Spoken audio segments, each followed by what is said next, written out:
it'll remove the photo time like you like open a new Zoom call.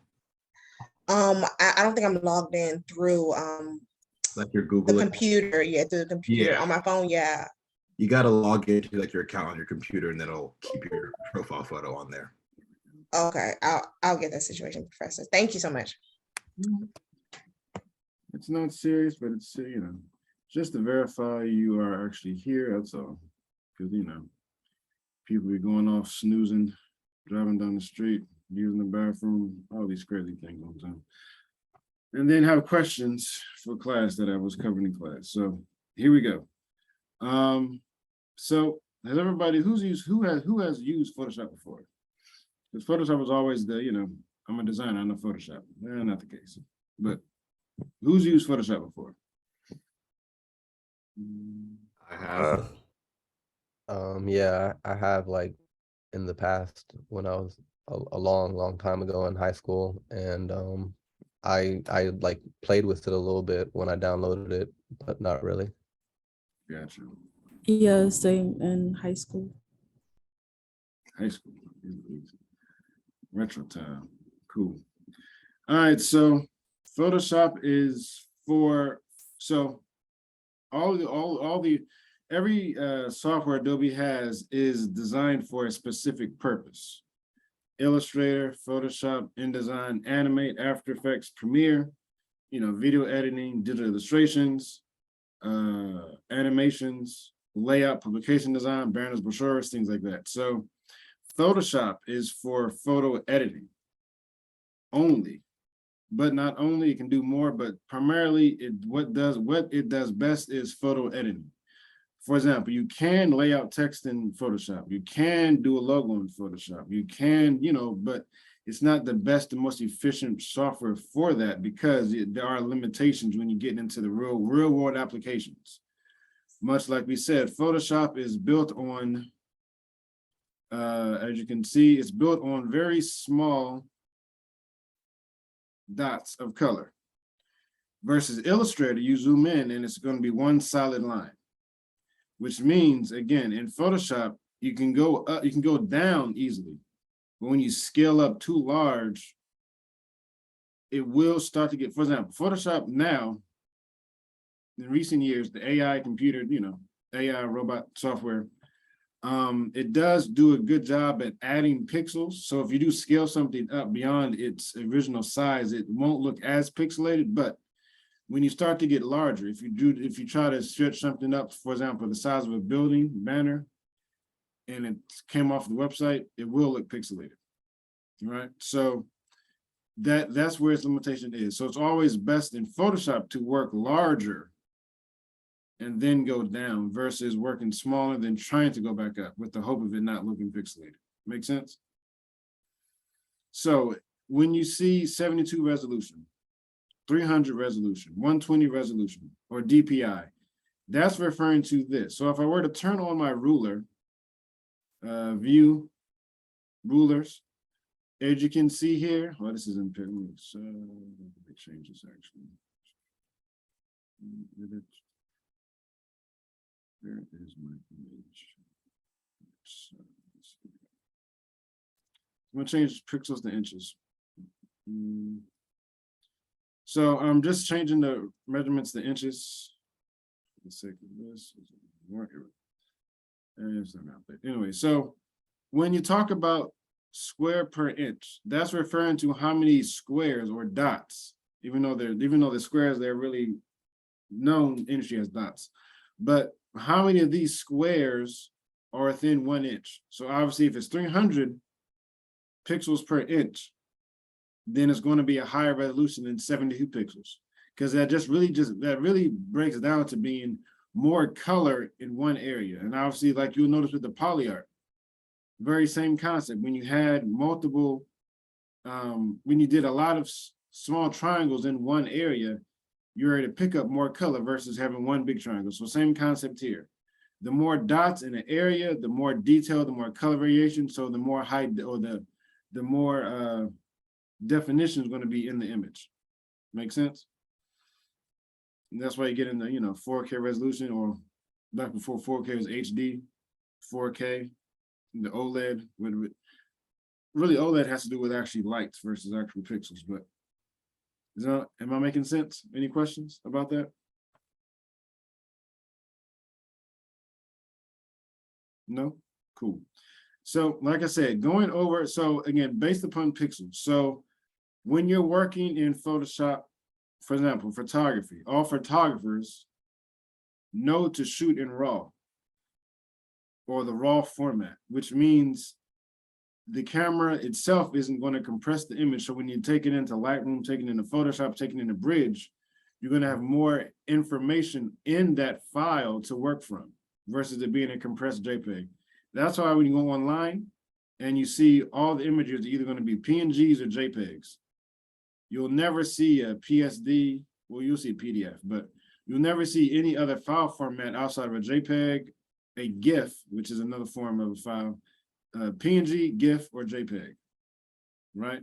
Because a JPEG is a compressed version of any file. So you can have different size JPEGs, but JPEGs really, you lose information. It gets rid of all the unpertinent information and dumps it and just gives you the bare bone of that image. Same thing for a PNG. But the difference with a PNG is PNG, you can have a transparent background.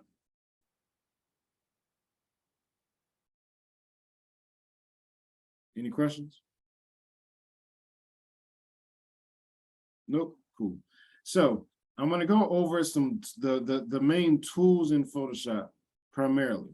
So again, also going over there keyboard shortcuts. So like in Illustrator, the move tool is V. There is no, well, there's a direct select tool, but primarily you will never use it because it's here, but I honestly never use the path select tool, but you can. If this path select tool works exactly how it does in Illustrator, but you can only do it on a path or only do it on a shape. So these two work exactly as they do in Illustrator, as they do in Photoshop, but only on a path. And I'll go over path in a second.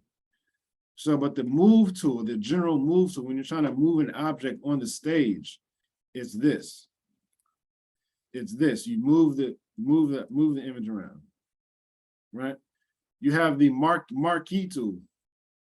You have the rounded one or the rectangle one. So when I say, like in Illustrator, when I say marquee over, that was saying click and drag. This is essentially making a selection, right? So if I were to Control J over this, it really just copied this one section of this image over, right? So that's the marquee tool. Marquee tool is a quick select. You can do the same thing with the ellipse as well. Draw the circle, pressing Control J to copy up, and it just copied off that circle.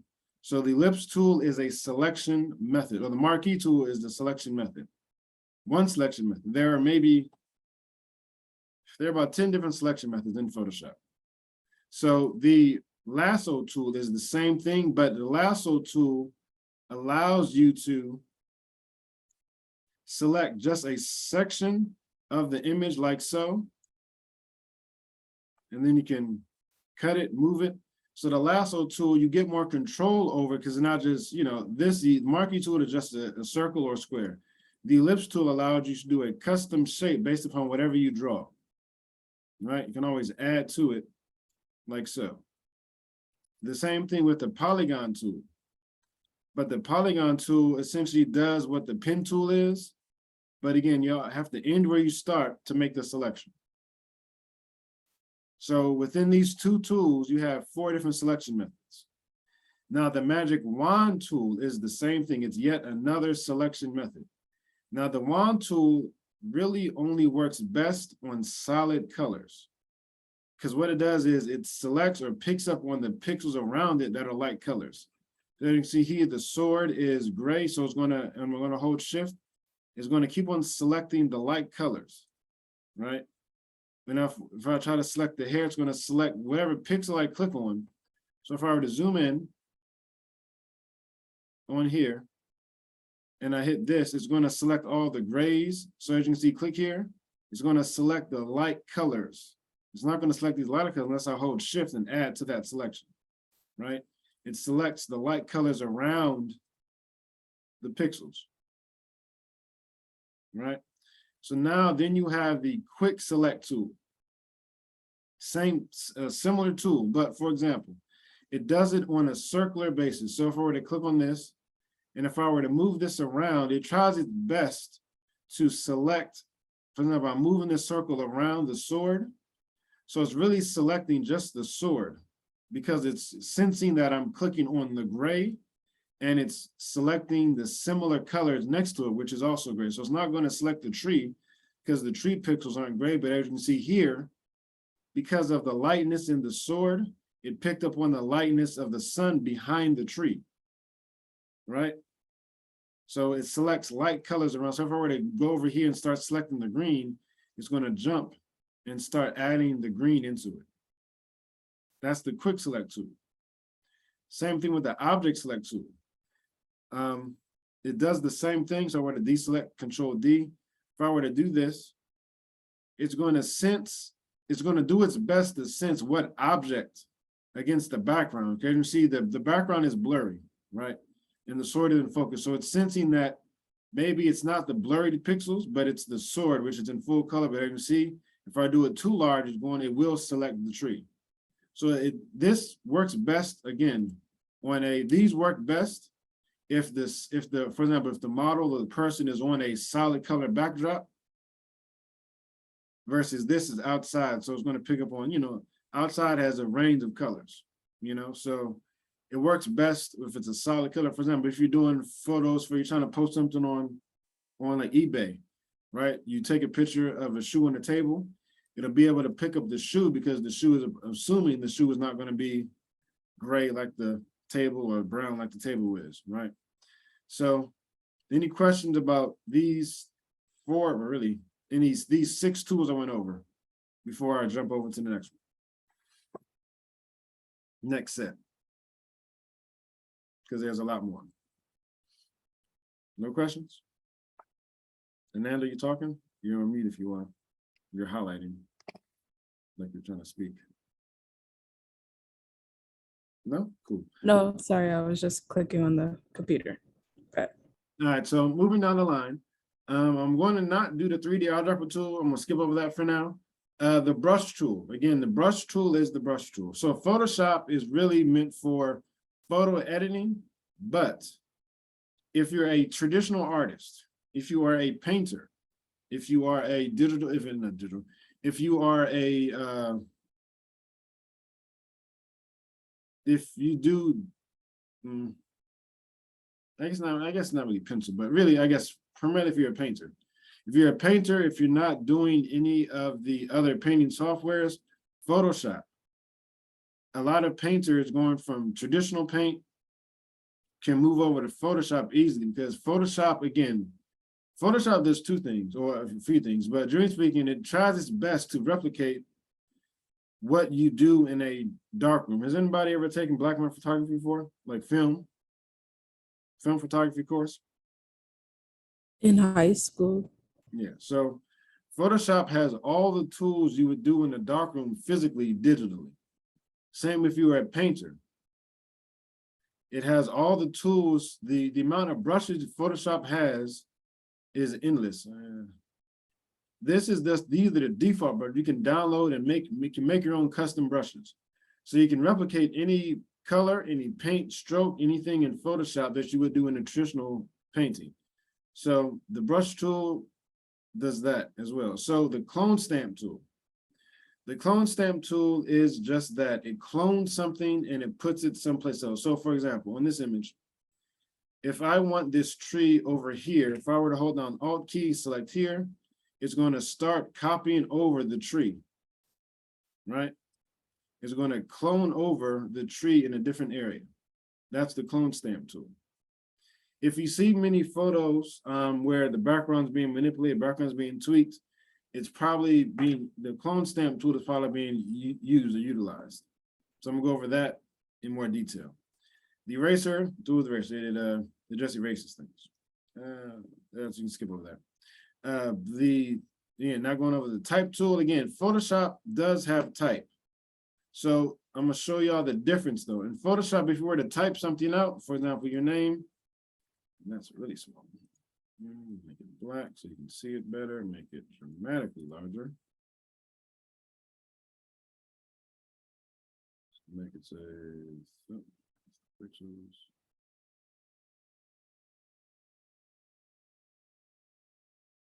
This font is hard. So if we were to type in your name, but you zoom in, and if you zoom in closely, it's the same. You see how the edges are starting to fray? In Illustrator, this edge here would be a clean line. That's why in Photoshop, when you're doing body cut, so if you're doing a poster, sure, cool, because it's large font. But if you start doing body copy where it's 12-point font, it's going to start looking frayed. Now you can tweak this, but realistically, you should never do body copy in Photoshop. If it's a header, yeah, subhead, yeah, maybe, sure. But generally speaking, body copy, if it's small, anything that's the standard 12-point font, you don't want to do in Photoshop. You want to move it over to the layout program, right? So just because you can, so it does have a type tool, and it does have features, which is going to be the first assignment, which is the postcard assignment. It's going to be essentially allowing us to do, we're going to be making clipping masks out of the images, right? So that's the type tool. The pen tool, like I said, the pen tool does not go away. So the pen tool primarily can be utilized as a selection method. So for example, I click here, first point is dropped, click here, and again, I'm going to essentially just trace the sword with the pen tool. Now this is the old way, because now there are faster ways to do this now, but traditionally the pen tool allowed us to make a custom selection. And you're going to be doing this on your own images as well. So I'm going to just end that here. So as you can see here, the pen tool, the blue outline, if y'all can see that, just selecting the top of the sword. Now the pen tool by itself, it makes a path. So if you see here, click on the pen tool, and you see where it says, you have two options or three options. Mask it, make a shape out of it, or make it a selection. So if I click on shape, it's going to fill whatever this top color is here. It's going to automatically make a new layer and turn that selection into a shape. Undo. If I go to mask, it's going to hide everything but what was in that selection, which is this. Or if I go to undo, make selection, it's going to pop up, make selection, new selection, feather radius is 0. Actually, I'll do 2.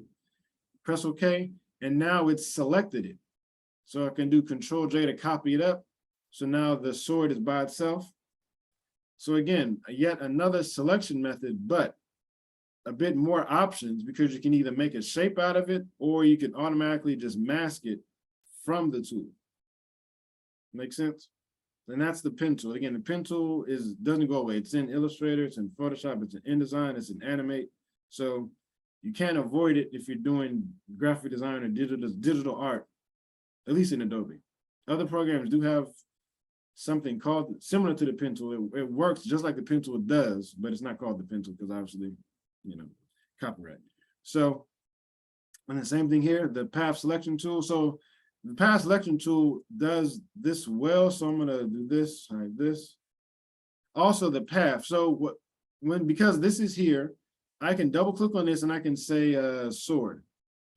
So I can save this path, which really means I'm saving this path to make a selection later. So if you make multiple paths, you can save each selection and then come back to it if you want to make tweaks or change the path later. Because with this, for example, the direct select, it's the same thing. It then allows you to go back in, because it's a saved path, you can go back in and tweak it and change it after the fact using the direct select, which is exactly what it is in from there. So the same thing, the path selection moves the entire path. The direct select moves just the point on the path, just like in Illustrator.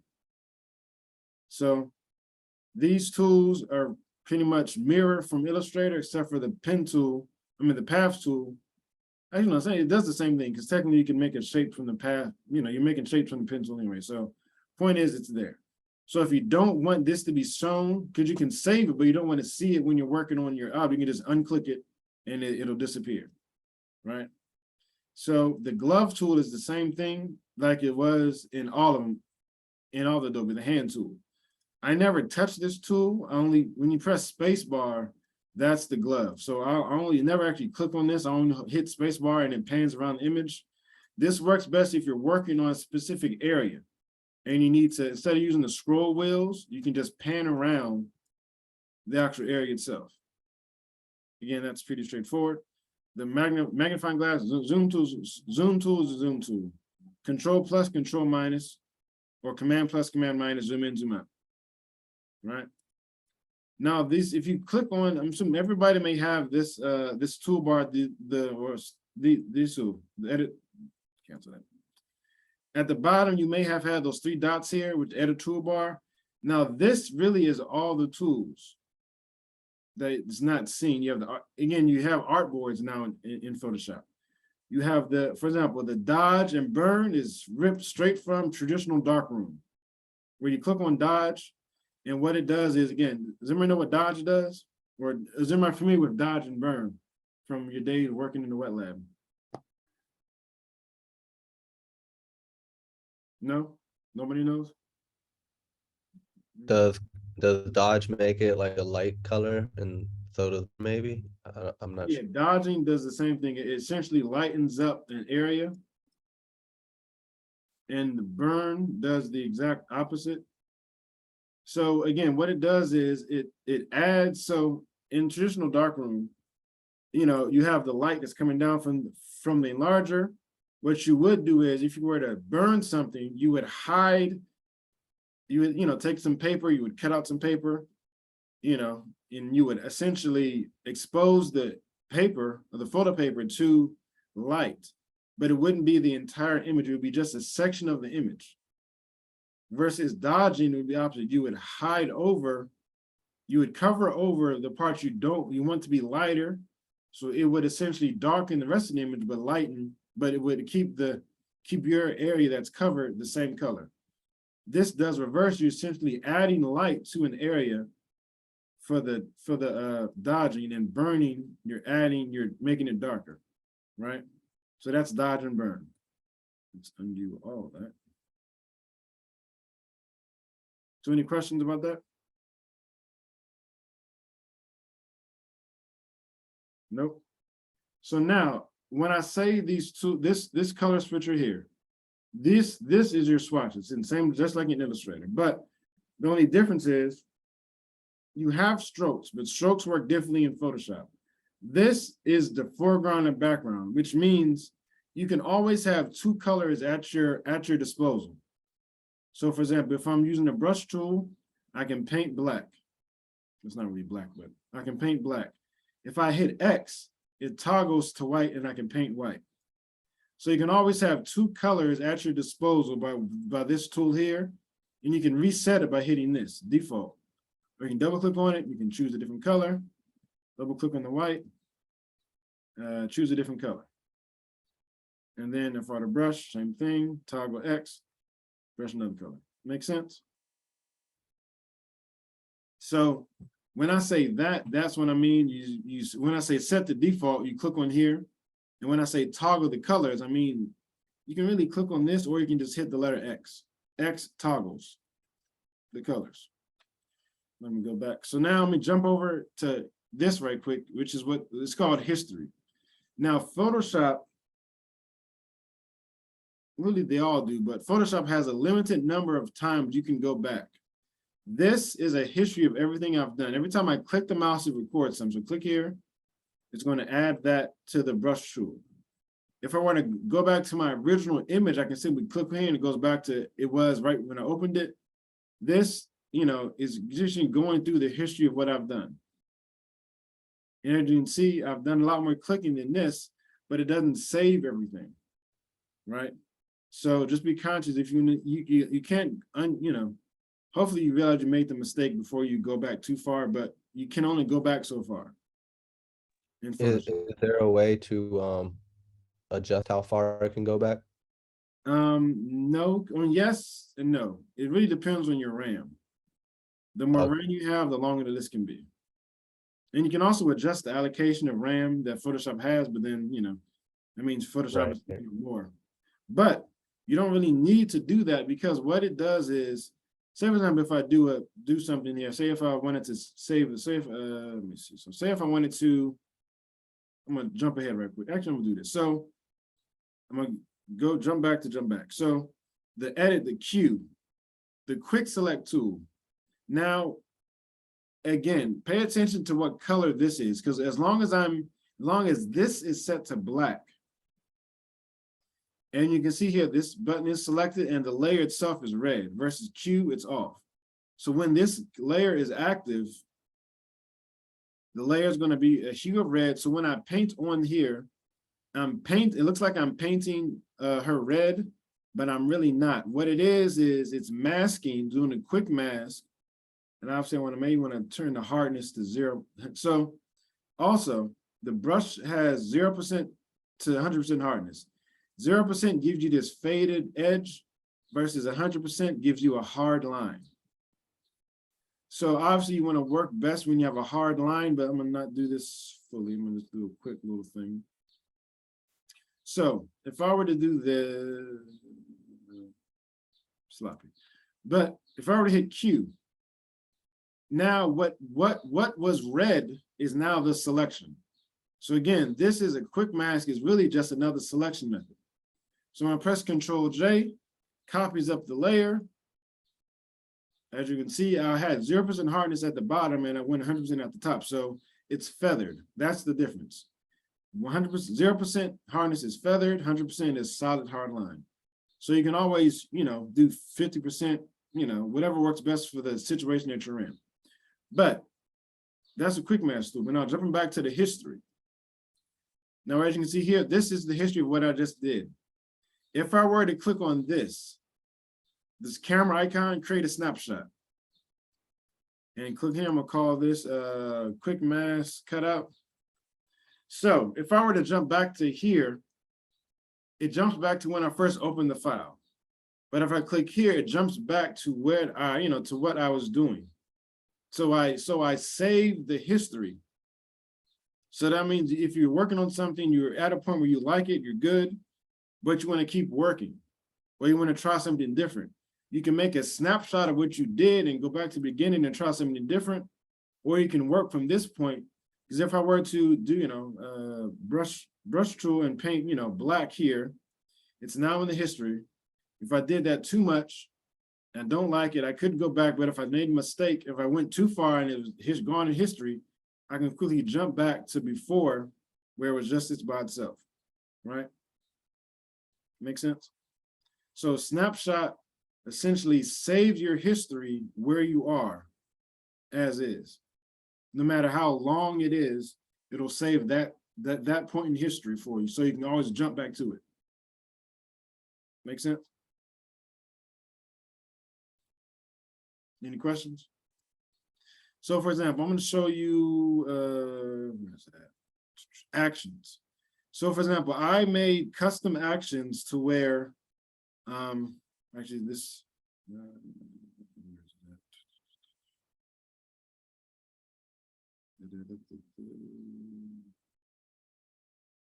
where did I save it at?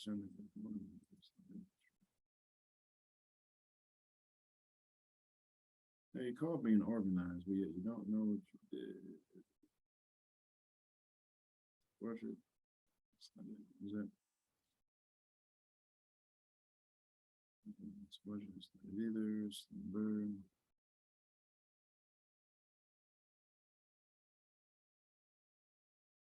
There it is. So when I press play on this, it's going to run through a set of actions.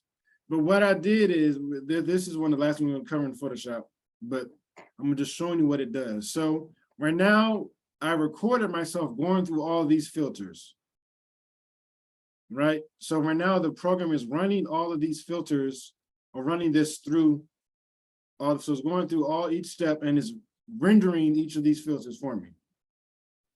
So at a click button, it's, You can record what you do and apply it to a different image later, right? So let me just run through it. So while this runs through, any questions about anything I covered so far?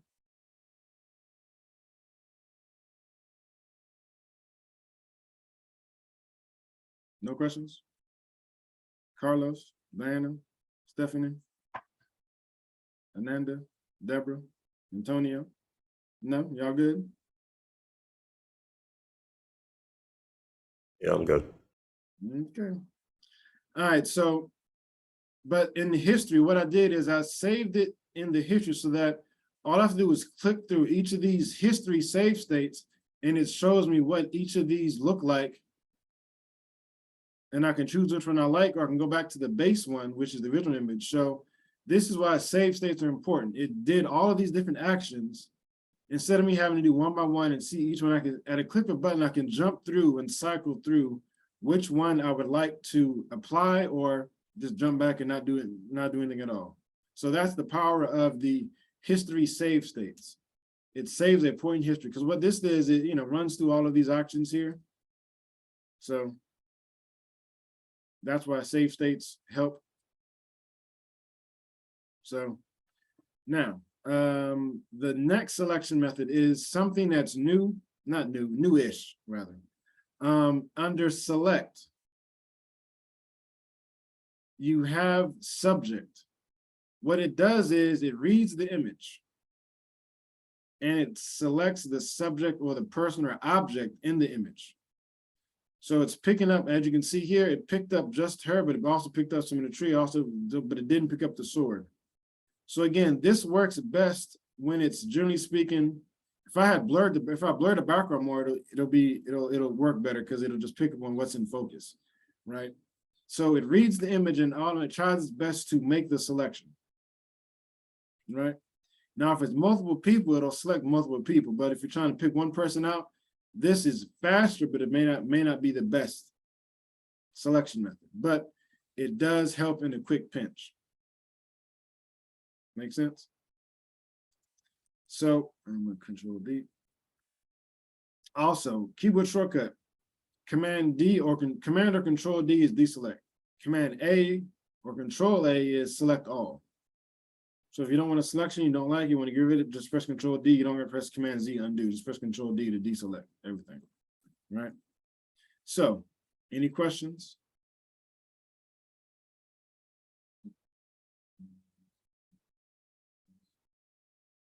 So I want you all now to choose an image that you have on your person and cut out a picture of a person or an object and cut that person out using one of the selection methods that I just covered. And I covered about 8. So the choice is yours.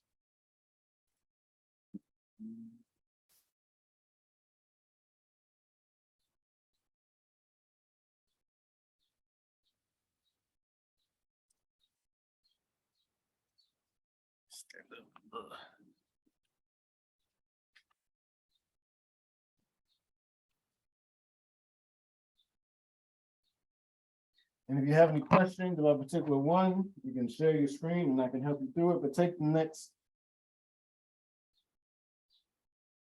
10, 15 minutes, select the image you have on your computer already and cut out whether it be a car, a person, a pet, whatever it is, choose one of the selection methods and cut them out, or select them first. Just any old image. Yep, any image you want.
How we looking, folks? Success? Failure?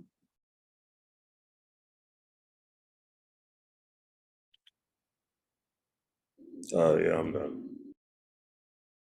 Yeah, I just finished too. We're just supposed to select something, right? That's it.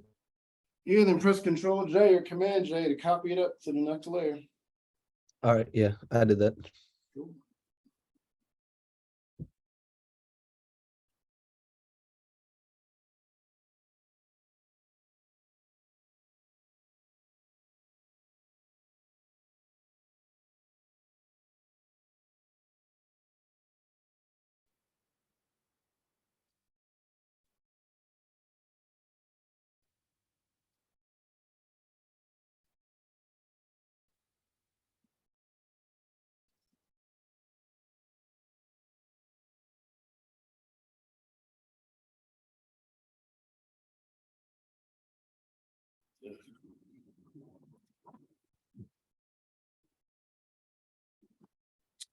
So I'm going to give you all an option.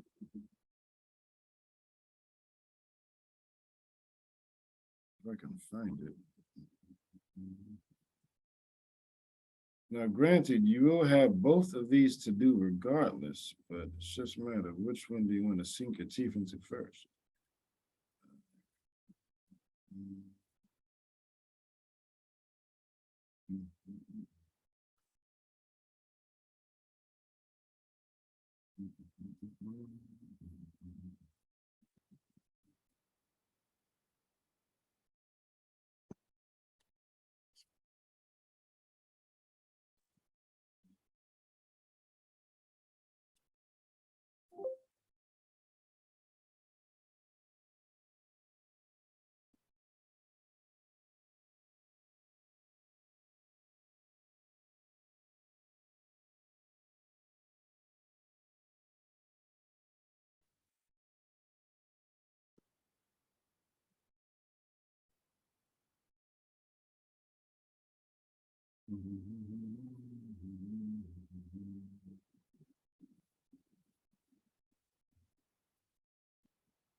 There it is.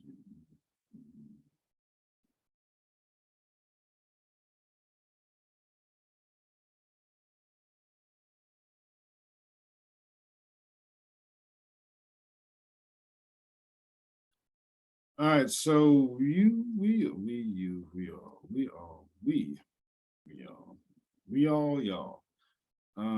Share my screen again. So does anyone have any issues with it? Before I move on.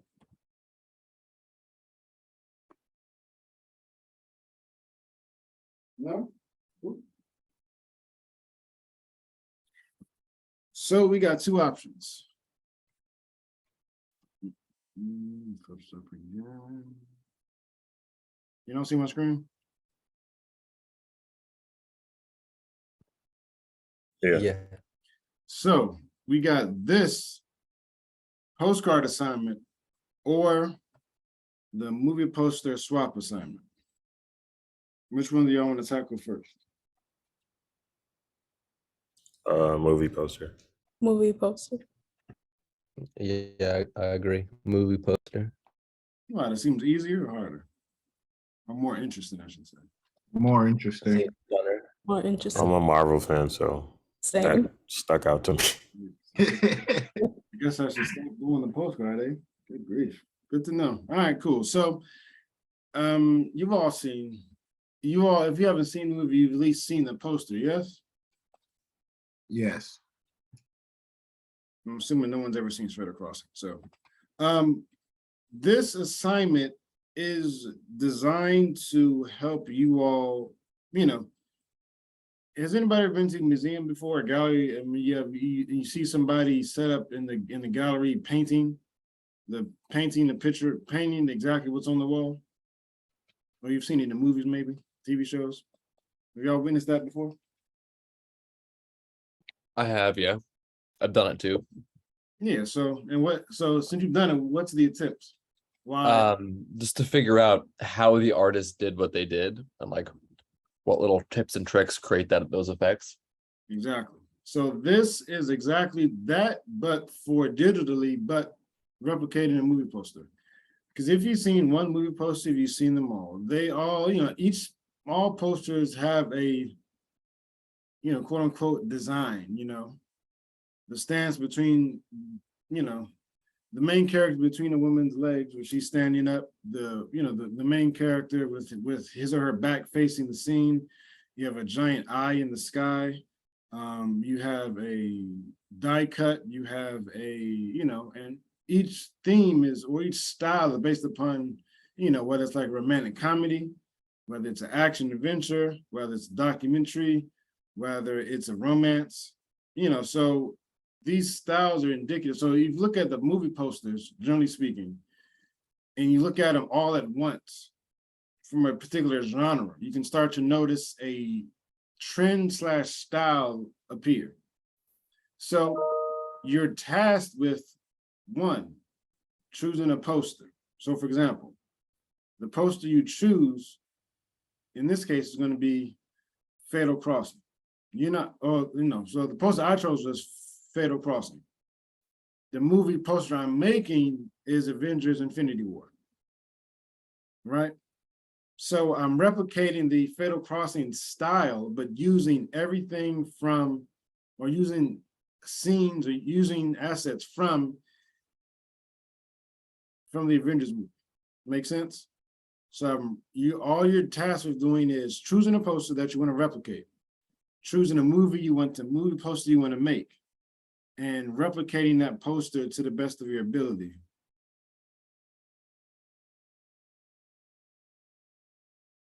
Cool.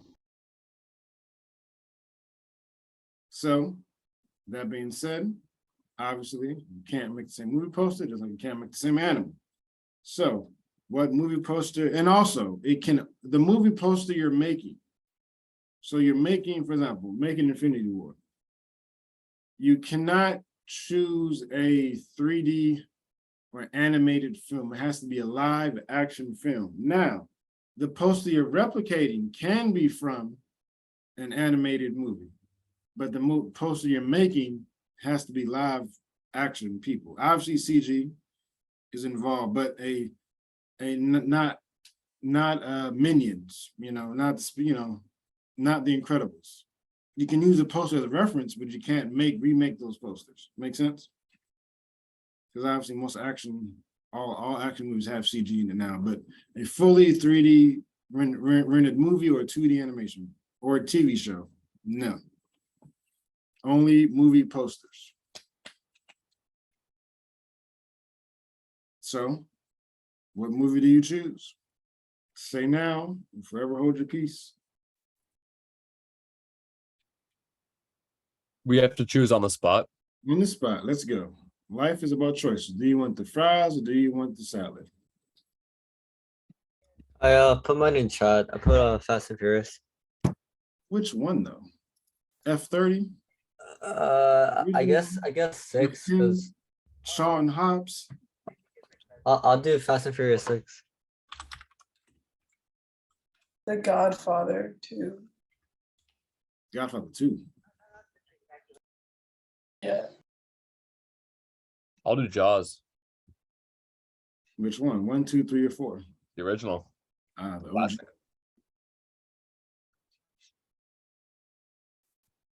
You can't do Hobbs and Shaw. We already got Fast and Furious. Pick something else.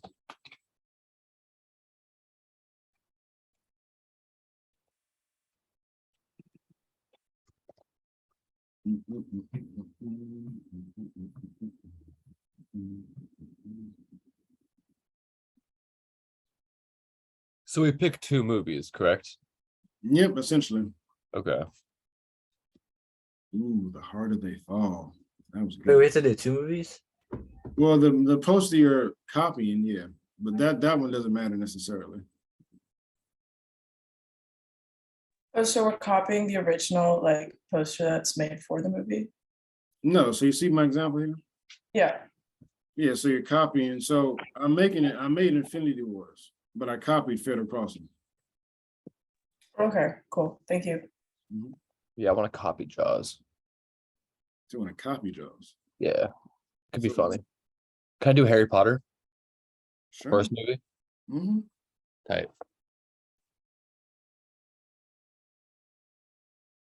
What would you use though as Jaws? Thinking of Hagrid Ah, swimming up to. We'll figure it out. okay, cool.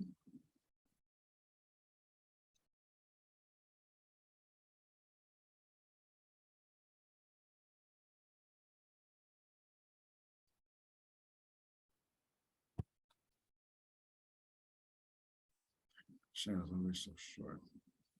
Dark Side of the Moon. I haven't seen that one.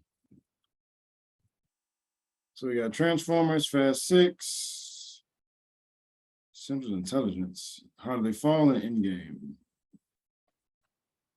Ananda, what are you doing?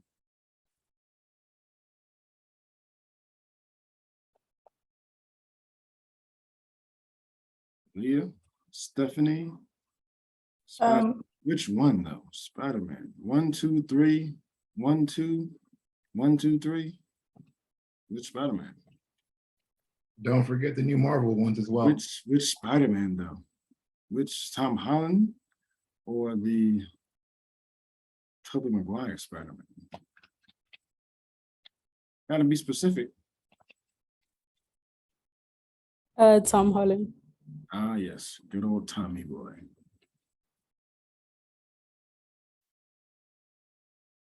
I'm gonna do Scarface and The Godfather. Oh, the original.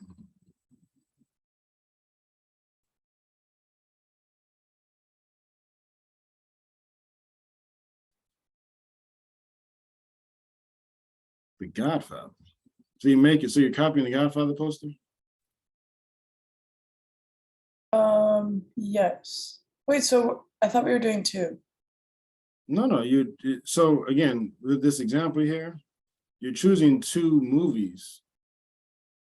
For example, I chose Fatal Crossing and Infinity War. So I'm copying.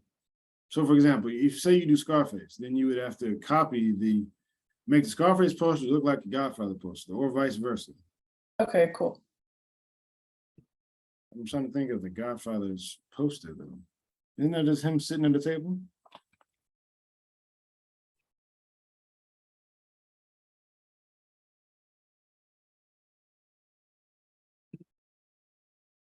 Actually, Professor, can I change mine to the Green Knight and Harry Potter? The Green Knight. Yeah, if you haven't seen it, it's fantastic. The Green Knight. Oh, the tree dude. Yep, saw that one. Dope.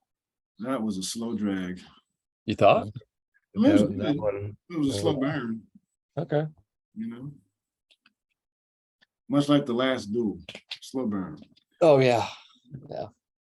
That's a good one too. Yeah. All right, cool. So we got the movies. So is that everybody? Carlos picks, Stephanie picked, they picked. Oh yeah. Version. No, I have to pick. I'm gonna pick.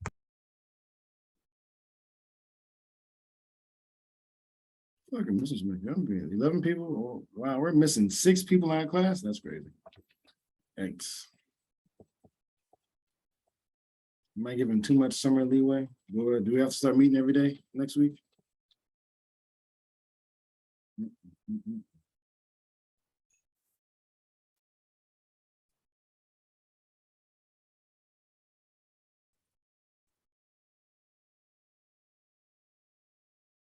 So in that case, do y'all want to skip this one and do something else? Or, you all tell me. What is the something else we would skip to? I got tons of assignments. We got a double exposure assignment. We got a double exposure assignment. We have a package design assignment. We got a comic book assignment. We got a triple self portrait assignment. You know, Comic book assignment sounds cool.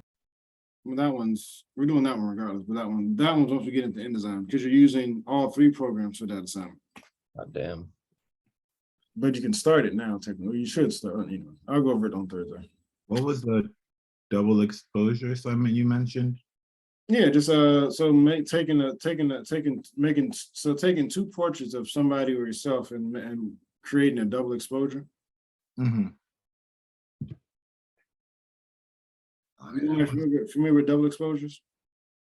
Yeah, I was saying that one sounds more interesting to me, like it's another assignment to do as opposed to the postcard. The photography folks, y'all know what double exposures are? Yep. Yes, sir. So yeah. You need to do it on the film itself, you can do it in the dark room. You know. But yeah, cool. So what? I'd rather do the double exposure rather than the postcard personally. Is that the consensus for the class? I should scrap the postcard assignment from all history moving forward. I No one really uses postcards like that anymore. I feel like double exposure would be more prevalent. I'm not opposed to the postcard because I don't know how to do it. So I'm not opposed either. Well, we can do it all because double exposure takes 30 minutes, technically. All right, cool. So we can do them all, not a problem, you know. So with this assignment, the movie poster assignment, by Thursday, what you need to have is your movie poster selected and try to mimic, for example, the Federal Crossing wasn't a proper movie, so there's only one Federal Crossing poster. So try to find the movie poster that you're replicating, not the one you're making. Try to find the one that you're replicating. Try to make sure you're using the official movie poster, not a fan-made one. Right? But then also, so you find the poster you're replicating, and then by Thursday, you need to have all the assets either cut out, ready to go for Thursday. Make sense? Yes, sir. Is this for this Thursday or the coming Thursday? Okay, cool. Do we need to have a body outline of like the main character like you have here? No. So this, I mean, again, this depends on the poster you pick, right? So my poster called, you know, so if you look at the,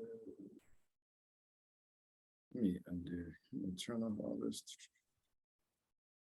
See, that's what I mean by how your layer list can get pretty, your layer list can get pretty long quickly. So these are all my layers, right? So if I were to turn all these layers off, which would be interesting. So really this assignment, I'm gonna start from the bottom. So this assignment starts off with him, Thanos. So I'm gonna tell you what it is. I made a layer mask, a clipping mask. I took a black box, clipped it over top of the outline of him. Then I started adding in images, but each image is being clipped by him as well, but it's also have a color hue overlay to change the saturation. So this image clipped by this image here.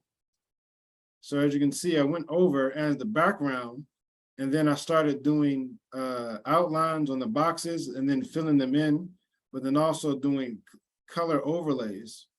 So rectangles using clipping masks with images in the clipping mask. How do you select where do you go to set it for the color overlay? So it's a, so we get the drift. So turn all these on, so.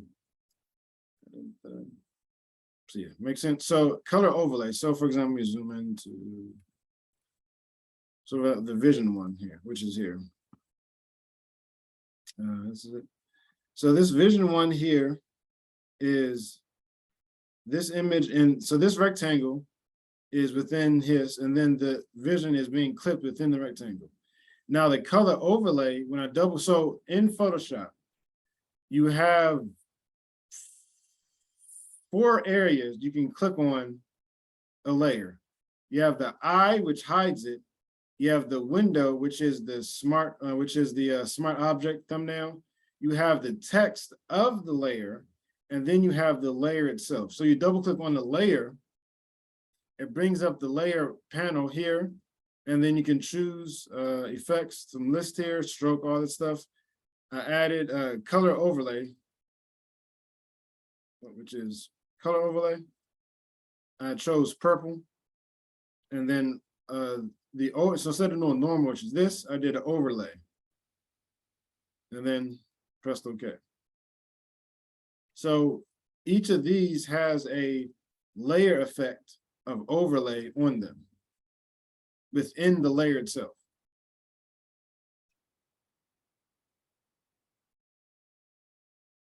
Make sense?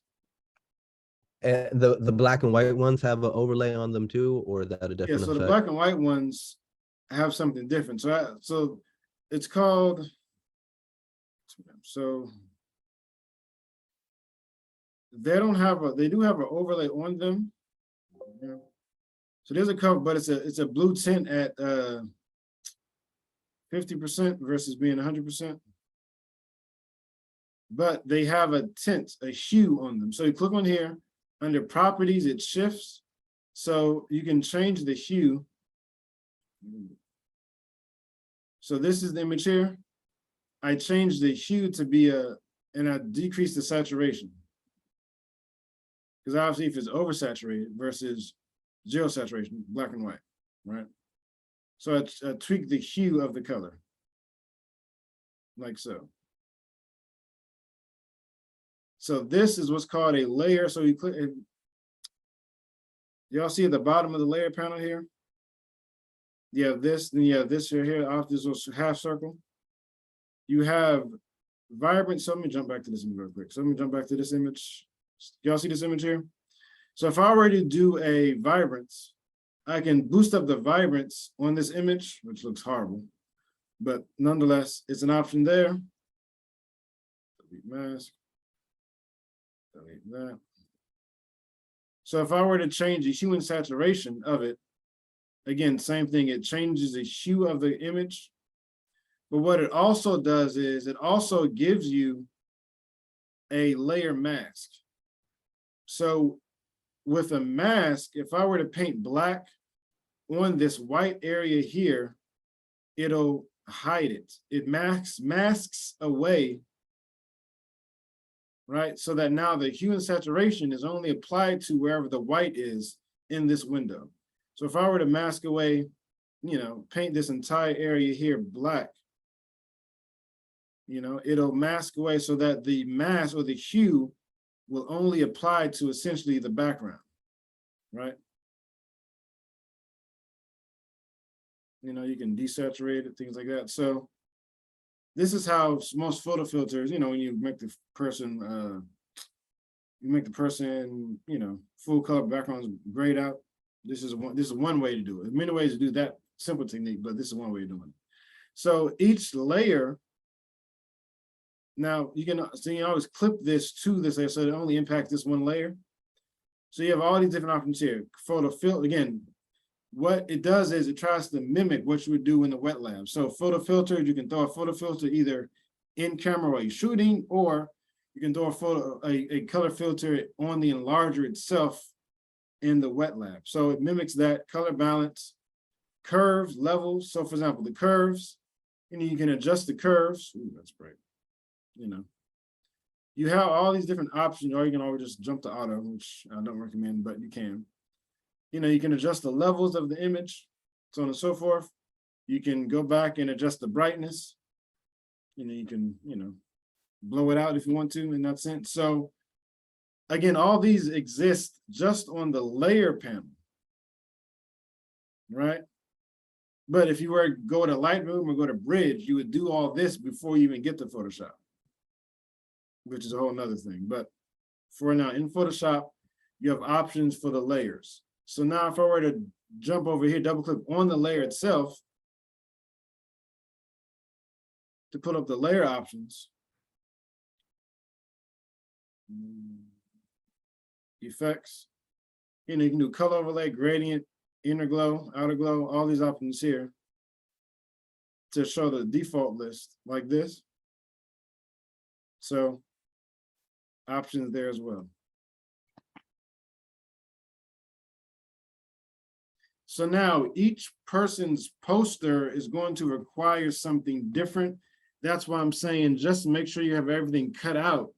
So in class on Thursday, I can help each person figure out what technique they need to do to approach it. But having everything cut out and ready to go is the critical part of that.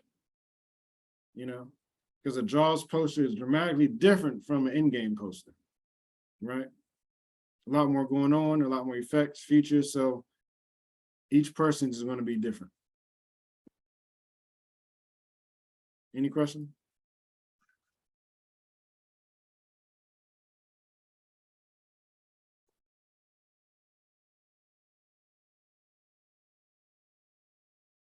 No?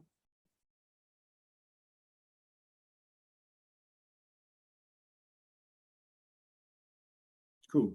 So yeah. Sorry, what were what exactly do you want us to cut out from our image?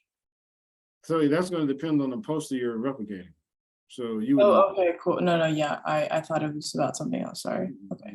Well, depends on whatever poster you're making. So I guess once you choose a poster, then you'll be able to figure out what needs to, what from Scarface would need to be cut out to make the Godfather poster. Yeah. So, Thank you. so also with so essentially the same exact technique that I used on the movie poster is used on the postcard. It's a layer mask. So for example, each of these images, so the base is, turn off. So turn off, turn off all the effects. So the base of it starts off with a text box.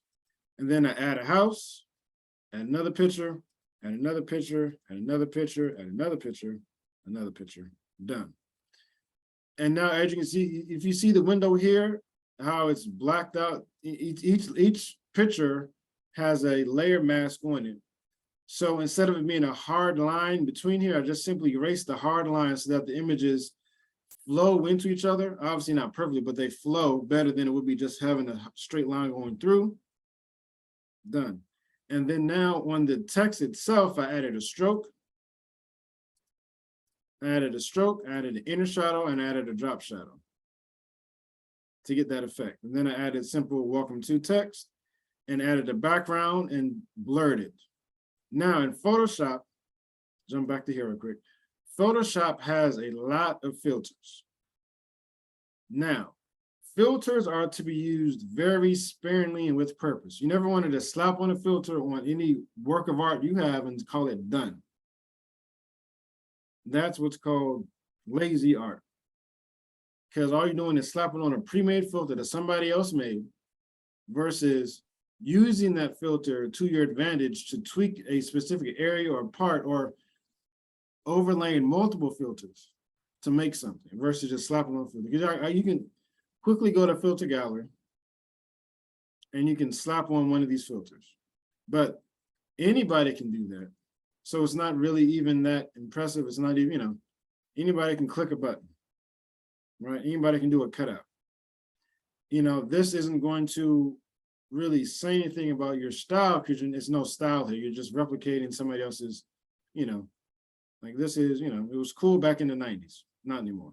So filters are to be used very sparingly, but the blur, again, you have all these different, something similar as a blur, and then you have a blur gallery at that.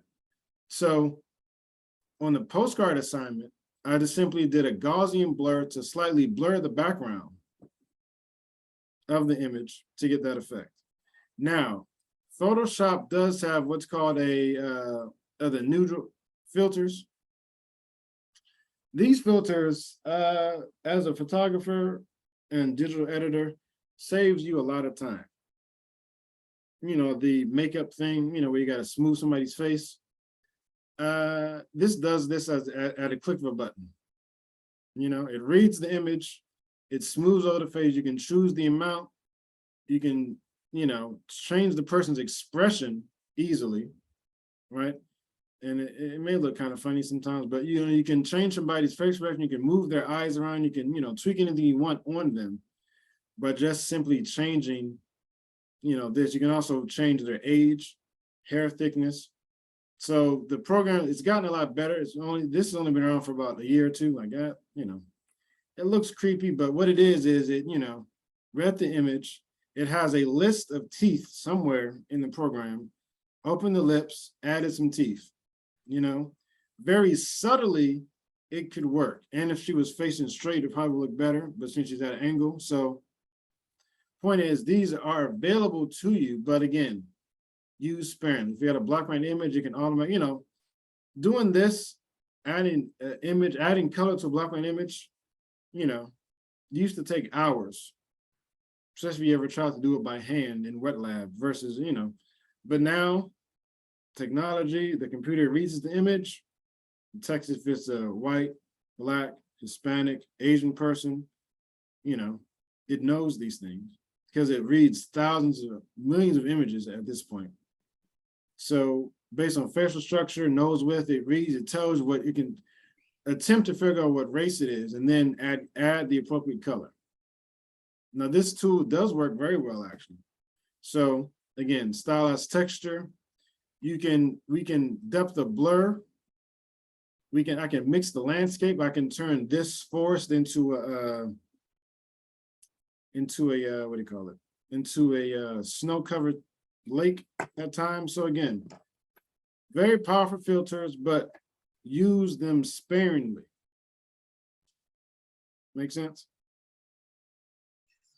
Because it's not always, again, it's really just slapping on the filter and, you know, that's not as genuine as it could be. Make sense? Any questions?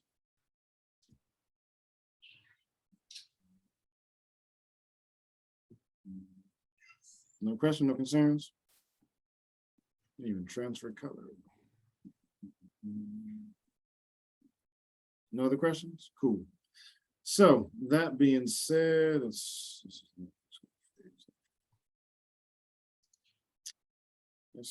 processing device.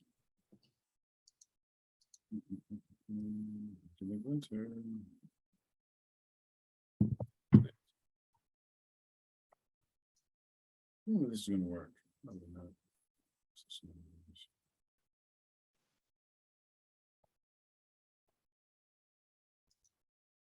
So I would say always explore. Oh, cool. Yeah. See, it worked, but as it read the sword as the background, it essentially merged over everything. So this tool could work with some tweaking, right? That's the point I'm trying to make. So they're not perfect, but they do have their uses. So for the postcard, do you all want to try this on your own between now and Thursday? I do have a recorded tutorial for this one that goes over every step. Is that feasible for you all to do? Let me know now. Yeah. Yes. All right, cool. So we do that for Thursday, and then the like the movie thing is also due on Thursday, or just the cutouts? Yeah, just the cutouts. The movie thing, we're gonna the movie poster time. We're gonna be going over in class in terms of helping each person figure out what exactly they need to do. So postcard due Thursday, movie posters cutout due Thursday. At the beginning of class. I got a question. What do you mean by cutouts, though? Like, I for missed example, that part. Like, it depends on what your poster is. Like, for example, because you're essentially, using screenshots from the movie to make the movie poster. So it really depends on what movie poster. Because what movie poster are you copying? Do you know yet? Not yet. Not. But which movie are you doing again? Transformers: Dark of the Moon. Okay, gotcha. Yeah. So if you're doing Transformers, and say, for example, you're gonna turn into a Star Wars poster, right? Mhm. Then you would need to find pictures of Optimus, Bumblebee, Shia LaBeouf, the characters, and cut them out from a screenshot or a set photo to then move over into making the actual Star Wars poster. So that's what you mean by cutout. Oh, So it really okay. depends on what your poster you're copying looks like. Okay. Make sense? Yes.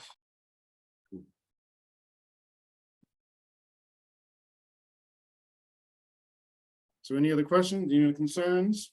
Pretty straightforward.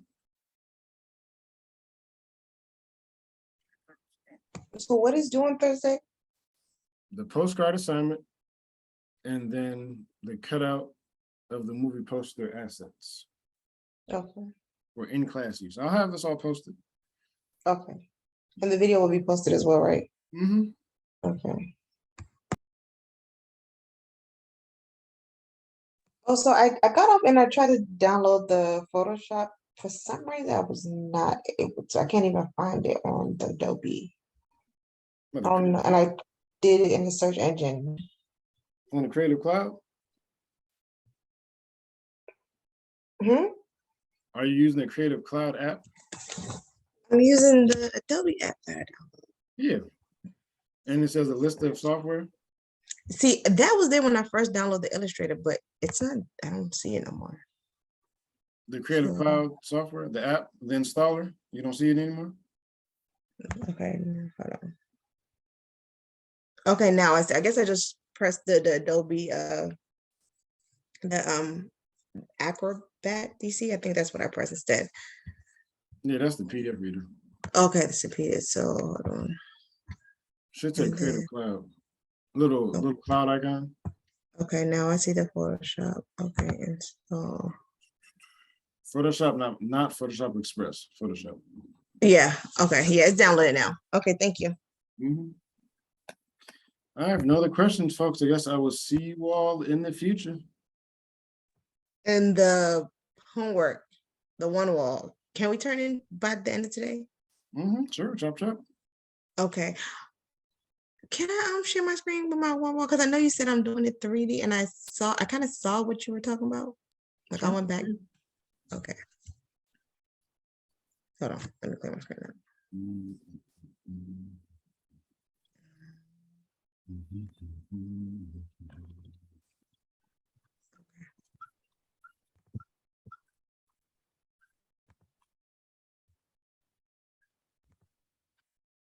Okay, so you remember how this was like 3D a little bit more? Okay, so I changed that around. That pink thing on the floor, though. That was supposed to be a carpet. You don't see the carpet on the floor. That don't look like a carpet? You don't see it. In this perspective, you wouldn't see it. I don't get what you mean by that. Like you don't see the floor, you just see what's on the back wall. Like if you look Because I at, didn't put nothing on the actual floor, right? yeah, you that don't makes see sense. like you don't see the floor. You just see a line for the floor. So if I move this up a little bit more, would it look like a floor? Yeah, Like so instead of- so the pot, so you see where the white ends, this white Right line here, Uh-huh. like that is the floor line. So this pot needs to be right at the bottom of that white line. Okay. Now my desk, I see what you're saying 3D. So I need to actually do a desk So that's a desk. facing forward, not the top of it, right? I thought that was a sideways window, but yeah. No, that's a that's a vanity desk with like it's just glass on top. Okay, so instead of having like this, because when I went to your image, I seen what you was talking about, like the 3D. So remember, I changed the windowsill. It was more It 3D. looks perfect. So the desk, Okay. you would just see the, I'm assuming this knob is a drawer.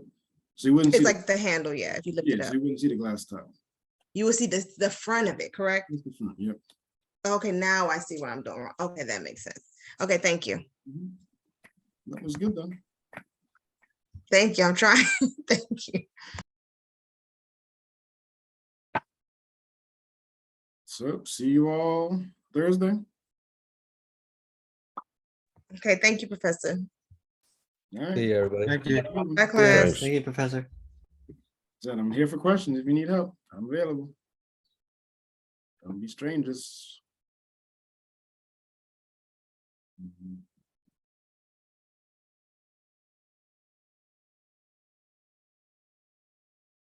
Y'all good?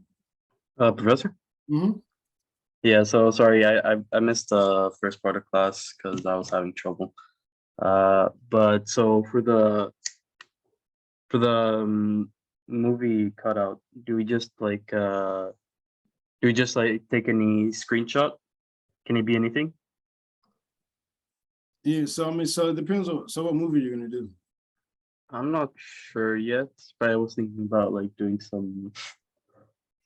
something about like an old kung fu movie like back in the 70s, something like that.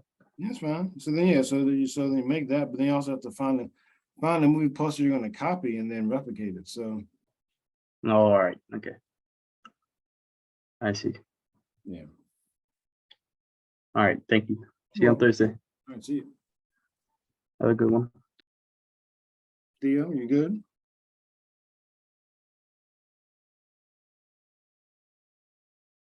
Guess he's gone.